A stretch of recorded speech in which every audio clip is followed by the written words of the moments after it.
ಸಂಘರ್ಷ ಪೀಡಿತ ಬಾಂಗ್ಲಾದೇಶದಲ್ಲಿ ಹಿಂದೂಗಳ ಮೇಲಿನ ದೌರ್ಜನ್ಯ ತಾರಕಕ್ಕೇರಿದೆ. ಬಾಂಗ್ಲಾದೇಶದಲ್ಲಿ ತ್ರಿವರ್ಣ ಧ್ವಜ ಇಸ್ಕಾನ್ ಲಾಂಛನಕ್ಕೆ ಅಪಮಾನ ಮಾಡಲಾಗ್ತಿದೆ. ಹೀಗೆ ಅಪಮಾನ ಮಾಡಿ ಅಂತಲೇ ವಿದ್ಯಾರ್ಥಿಗಳಿಗೂ ಒತ್ತಡ ಹೇರಲಾಗ್ತಿದೆಯಂತೆ. ಹೌದು, ಭಾರತ ಮತ್ತು ಬಾಂಗ್ಲಾದೇಶದ ನಡುವೆ ಹೆಚ್ಚುತ್ತಿರೋ ಉದ್ವಿಗ್ನತೆಯ ನಡುವೆ ಬಾಂಗ್ಲಾದೇಶದ ಕೆಲವು ಶಿಕ್ಷಣ ಸಂಸ್ಥೆಗಳು ನೆಲದ ಮೇಲೆ ಭಾರತೀಯ ತ್ರಿವರ್ಣ ಧ್ವಜವನ್ನು ಚಿತ್ರಿಸಿ ವಿದ್ಯಾರ್ಥಿಗಳಿಗೆ ಅವುಗಳ ಮೇಲೆ ತುಳಿದು ನಡೆಯುವಂತೆ ಒತ್ತಾಯಿಸುತ್ತಿವೆ. ಇಸ್ಕಾನ್ ಲಾಂಛನ ಮತ್ತು ಇಸ್ರೇಲಿ ಧ್ವಜವನ್ನು ಸಹ ಅಪವಿತ್ರಗೊಳಿಸಲು ವಿದ್ಯಾರ್ಥಿಗಳನ್ನು ಒತ್ತಾಯಿಸಲಾಗ್ತಿದೆ. ಬೊಗುರಾ ಪಾಲಿಟೆಕ್ನಿಕ್ ಇನ್ಸ್ಟಿಟ್ಯೂಟ್, ಬಾಂಗ್ಲಾದೇಶ ಇಂಜಿನಿಯರಿಂಗ್ ಮತ್ತು ತಂತ್ರಜ್ಞಾನ ವಿಶ್ವವಿದ್ಯಾಲಯ, ಢಾಕಾ ವಿಶ್ವವಿದ್ಯಾಲಯ ಮತ್ತು ನೊಖಾಲಿ ವಿಜ್ಞಾನ ಮತ್ತು ತಂತ್ರಜ್ಞಾನ ವಿಶ್ವವಿದ್ಯಾಲಯಗಳಲ್ಲಿ ಇಂತಹ ಕೃತ್ಯಗಳು ವರದಿಯಾಗಿವೆ. ಒಂದು ಕಡೆ ಬಾಂಗ್ಲಾದಲ್ಲಿ ಭಾರತ ಹಾಗೆ ಹಿಂದೂಗಳನ್ನು ಟಾರ್ಗೆಟ್ ಮಾಡ್ತಿದ್ರೆ ದೇವಸ್ಥಾನಗಳ ಮೇಲಿನ ದಾಳಿ ಕೂಡ ಹೆಚ್ಚಿದೆ. ಬಾಂಗ್ಲಾದೇಶದಲ್ಲಿ ಹಿಂದೂಗಳು ಸೇರಿದಂತೆ ಇನ್ನಿತರ ಅಲ್ಪಸಂಖ್ಯಾತರ ಮೇಲೆ ನಡೆಯುತ್ತಿರೋ ದಾಳಿಗಳ ನಡುವೆ ಕೋಲ್ಕತ್ತಾ ಮೂಲದ ಯುವಕನೋರ್ವ ಢಾಕಾದಲ್ಲಿ ತಾನು ಎದುರಿಸಿದ ಸಂಕಷ್ಟವನ್ನು ಹಂಚಿಕೊಂಡಿದ್ದಾರೆ. ತಾನು ಭಾರತದ ಹಿಂದೂ ಅಂತ ತಿಳಿದ ನಂತರ ಕೆಲವು ಅಪರಿಚಿತ ವ್ಯಕ್ತಿಗಳು ತನ್ನ ಮೇಲೆ ಹಲ್ಲೆ ನಡೆಸಿದ್ರು ಅಂತ ಯುವಕ ಆರೋಪಿಸಿದ್ದಾನೆ. ಪಶ್ಚಿಮ ಬಂಗಾಳದ ಬಲ್ಗೇರಿಯಾ ಪ್ರದೇಶದಿಂದ ಬಂದ 22ರ ಹರೆಯದ ಸಯಾನ್ ಘೋಷ್ ನವೆಂಬರ್ 23ರಂದು ಬಾಂಗ್ಲಾದೇಶಕ್ಕೆ ಹೋಗಿದ್ರು ಮತ್ತು ಸ್ನೇಹಿತನ ಮನೆಯಲ್ಲಿ ವಾಸವಿದ್ರು. ಆದರೆ ಆತ ಮನೆಯಿಂದ ಹೊರಗಡೆ ಓಡಾಡಲು ಬಂದಿದ್ದ ವೇಳೆ 4-5 ಯುವಕರ ಗುಂಪು ಆ ಯುವಕನನ್ನ ಅಡ್ಡಗಟ್ಟಿದೆ. ಬಳಿಕ ಆತ ಭಾರತೀಯ ಅಂತ ಗೊತ್ತಾದ ಮೇಲೆ ಹೊಡೆದು ಹಿಂಸಿಸಿದ್ದಾರೆ. ಆತ ಆಸ್ಪತ್ರೆಗೆ ಚಿಕಿತ್ಸೆಗೆ ಹೋದ್ರೂ ಅಲ್ಲಿ ಹಿಂದೂ ಅನ್ನೋ ಕಾರಣಕ್ಕೆ ಟ್ರೀಟ್ಮೆಂಟ್ ಸಿಗಲಿಲ್ಲ ಅಂತ ಸಯಾನ್ ಘೋಷ್ ಹೇಳಿದ್ದಾನೆ. ಇನ್ನೊಂದು ಕಡೆ ಇಸ್ಕಾನ್ ವಿರುದ್ಧ ಬಾಂಗ್ಲಾದಲ್ಲಿ ಭಾರೀ ಹಿಂಸಾತ್ಮಕ ಕೃತ್ಯಗಳು ನಡೀತಿವೆ. ಬಾಂಗ್ಲಾದಿಂದ ಭಾರತಕ್ಕೆ ಬರಬೇಕಿದ್ದ 63 ಮಂದಿ ಇಸ್ಕಾನ್ ಧರ್ಮಗುರುಗಳಿಗೂ ಪ್ರವಾಸಕ್ಕೆ ಅವಕಾಶ ಕಲ್ಪಿಸಿಲ್ಲ. ಬಾಂಗ್ಲಾದ ಇಸ್ಕಾನ್ ಧರ್ಮಗುರುಗಳು ಗಡಿ ದಾಟಿ ಭಾರತಕ್ಕೆ ಪ್ರಯಾಣ ಬೆಳೆಸೋಕೆ ಮುಂದಾಗಿದ್ರು. ಆದರೆ ಅವರಿಗೆ ತಡೆ ಒಡ್ಡಲಾಗಿದೆ.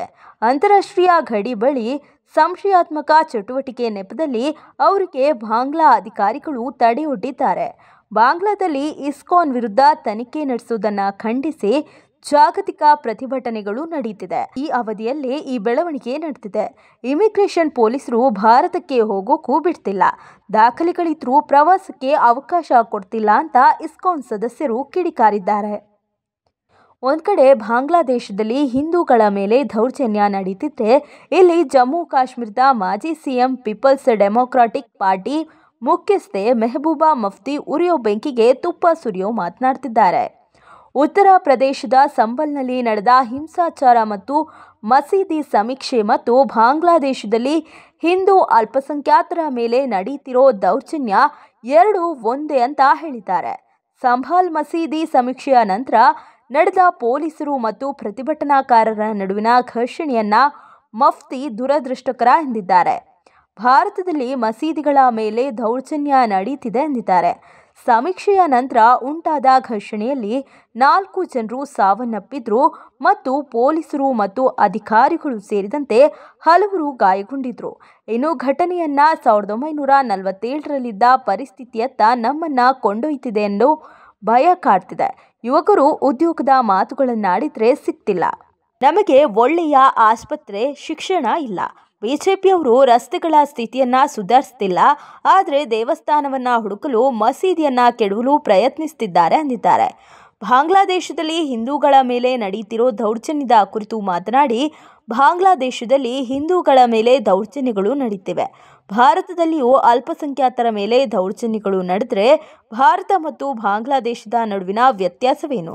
ನನಗೆ ಬಾಂಗ್ಲಾ ಹಾಗೂ ಭಾರತ ನಡುವೆ ಯಾವುದೇ ವ್ಯತ್ಯಾಸ ಕಂಡು ಬರ್ತಿಲ್ಲ ಎಂದಿದ್ದಾರೆ. ಒಂದು ಕಡೆ ಬಾಂಗ್ಲಾದೇಶದಲ್ಲಿ ಹಿಂದೂ ದೇವಾಲಯಗಳು ಟಾರ್ಗೆಟ್ ಆಗ್ತಿದ್ರೆ ಈಗ ಕೆನಡಾದಲ್ಲಿ ಸರ್ಕಾರ ಕಡೆಗೂ ಎಚ್ಚೆತ್ತುಕೊಂಡಿದೆ. ಪದೇ ಪದೇ ಖಲಿಸ್ತಾನಿಗಳು ಹಿಂದೂ ದೇವಾಲಯವನ್ನ ಟಾರ್ಗೆಟ್ ಮಾಡ್ತಿದ್ರು.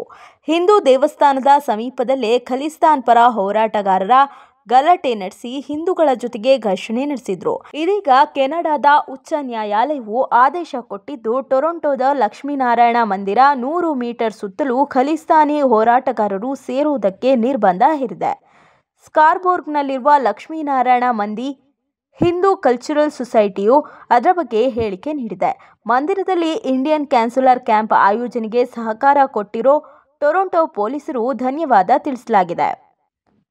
ಟೊರೊಂಟೊ ಆಂಟೋರಿಯೋದ ಉಚ್ಚ ನ್ಯಾಯಾಲಯವು ಪ್ರತಿಭಟನಾಕಾರರು ಸೇರುವುದಕ್ಕೆ ನಿರ್ಬಂಧ ಹೇರಿದೆ.